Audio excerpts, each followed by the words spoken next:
Hello guys, j'espère que vous allez bien et que vous passez une bonne semaine. Welcome back à nos abonnés fidèles et bienvenue aux personnes qui nous rejoignent pour la première fois.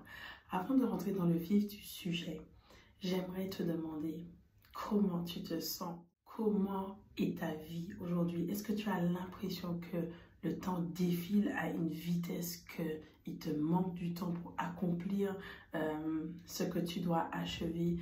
Tu as l'impression que si tu te reposes, que tu fais rien. Alors, ce message est pour toi. Je t'invite à juste t'asseoir quelques minutes avec moi et juste écouter.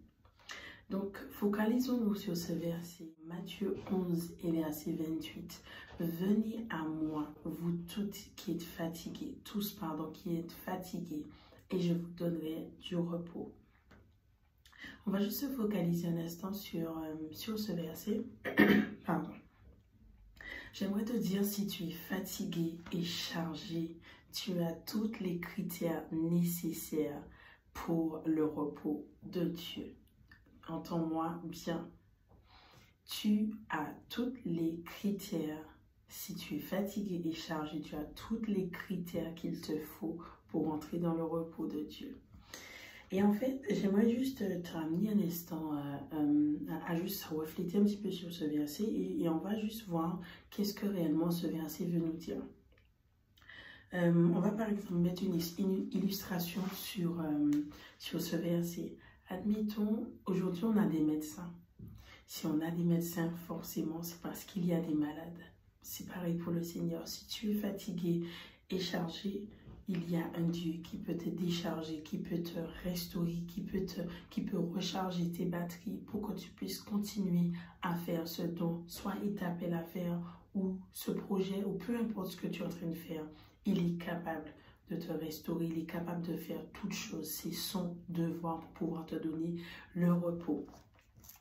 Et en fait, lorsque vous êtes dans cet état de fatigue, lorsque les problèmes sont là, lorsque vous êtes au bout du rouleau, cet état, cette condition est idéale pour que vous rentrez dans le repos de Dieu.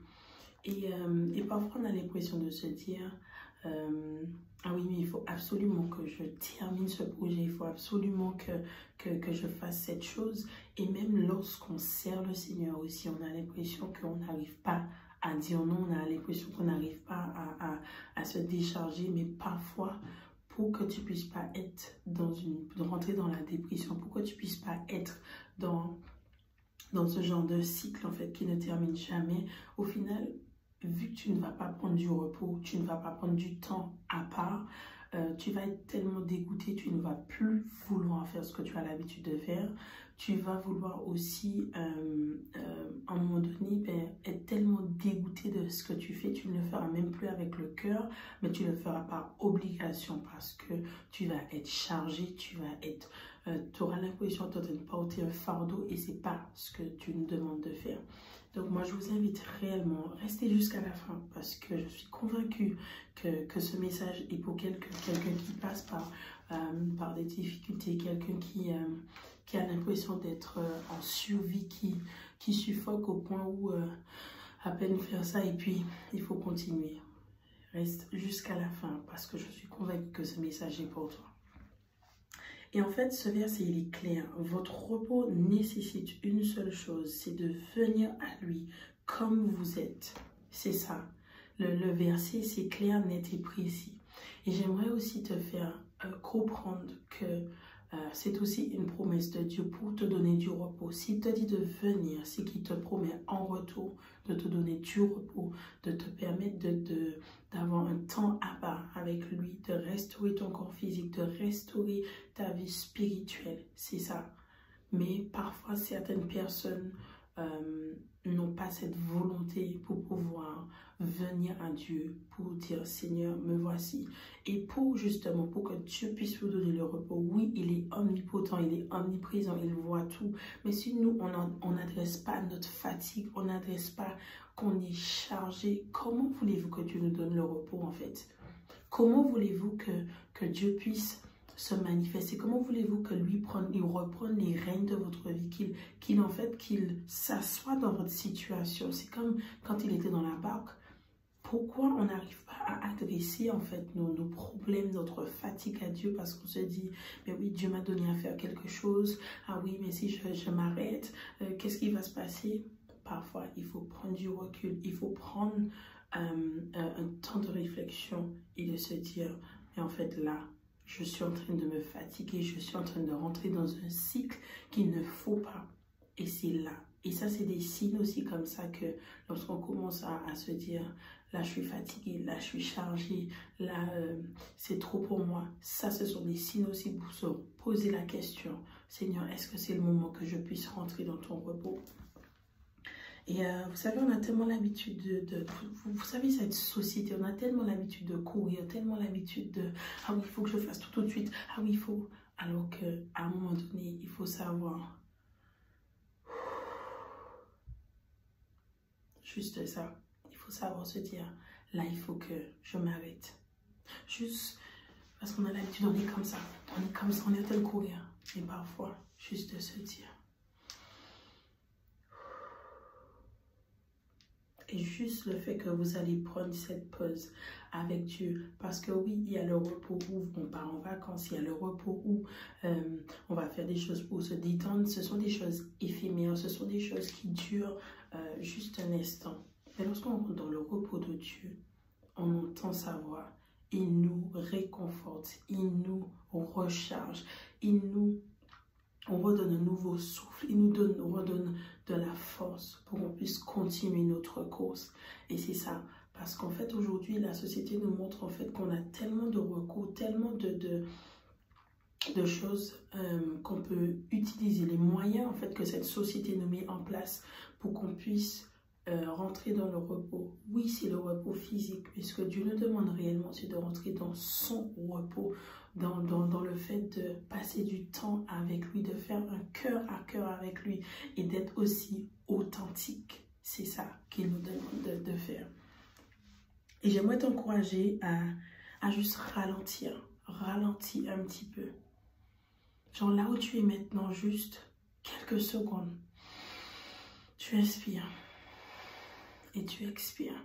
Et je suis sûre que juste de faire ça, juste de s'arrêter quelques instants, ça fait du bien. Ça fait du bien.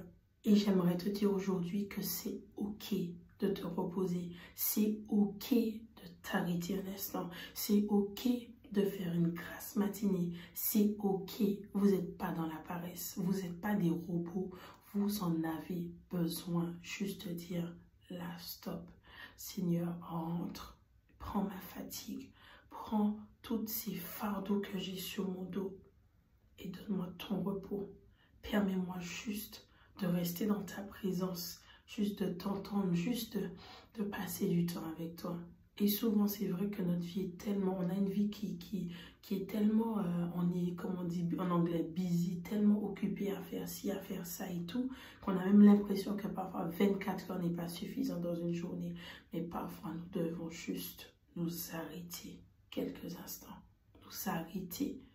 Si Dieu te dit, il faut te reposer pendant un jour ou deux. Et le Seigneur, il me l'apprend en ce moment. Et je l'ai vécu par la manière la plus dure. Parce qu'il fallait que j'accomplisse ces trucs, il fallait ci, il fallait ça, etc. Mais moi, si moi je vous l'enseigne aujourd'hui, c'est parce que je l'ai appris avec Dieu qu'il faut que je m'arrête un moment. Et là, je dis, stop. Seigneur, qu'est-ce que tu veux me communiquer? Comment puis-je me reposer en toi? Comment puis-je déposer mes fardeaux à tes pieds? Donc, j'aimerais juste te rappeler encore une fois et t'encourager. C'est OK de te reposer. C'est OK de tout arrêter et de prendre le temps à part avec le Seigneur. Et j'aimerais te donner quelques recommandations bibliques dont tu pourras aussi voir ces versets, les étudier. Donc le premier c'est Hébreux chapitre 4 et versets 9 à 10. Psaume 23 versets 1 à 2. Exode 33 verset 14. Psaume 116 et verset 7. Ésaïe 28 et verset 12. Alors, n'hésite pas à écrire dans les commentaires et lorsque tu as lu ces versets, de me dire lequel qui te parle le plus et que tu vas mettre en application dans ta vie à partir d'aujourd'hui pour que tu puisses rentrer dans le repos de Dieu. Alors, moi, j'aimerais juste vous encourager. Ça va aller. Peu importe là où vous êtes aujourd'hui, parce que parfois on fait une œuvre pour Dieu et on a envie de se reposer. Mais si Dieu nous dit qu'on est encore capable de continuer cette course, de pouvoir marcher avec lui durant certains temps, mais en attendant que Dieu nous donne le repos, en attendant, toujours lui dire, Seigneur, donne-moi ta paix, donne-moi ta force, donne-moi ton courage. Et je vous invite vraiment, encore une fois, à vous dire que parfois c'est bien de s'arrêter, parfois c'est bien de tout stopper, tout ce qui est autour de nous et de se mettre à part. C'est important de se mettre à part et aussi de se mettre à part dans le repos de Dieu. Moi, j'ai vraiment envie de vous encourager aujourd'hui, de vous dire que ça va aller, que là où vous êtes fatigué, là où vous n'en pouvez plus, Dieu, il est capable d'agir. Alors, il vous demande une chose, venez à moi. Ne pense pas parce que Dieu sait qu'il va agir. Dieu, il est un gentleman et il ne force absolument rien du tout. Il demande une chose. Venez à moi. C'est ça. Juste faire ce pas. De venir vers lui. Lui adresser et lui dire, Seigneur, là, j'en peux plus. Là, j'ai besoin de ton repos. J'ai besoin que tu restaures le corps physique, mais aussi l'homme intérieur, pour que je puisse continuer cette course, pour ne pas être en mode burn-out, pour ne pas être en dépression. J'espère vraiment que cet enseignement aujourd'hui vous a béni. Cela m'a béni lorsque je le préparais afin de le partager avec vous. Et je prie vraiment que vous puissiez rentrer dans le repos du Seigneur et pour vous permettre de continuer votre course avec lui. Soyez bénis et je vous dis à bientôt pour une nouvelle épisode.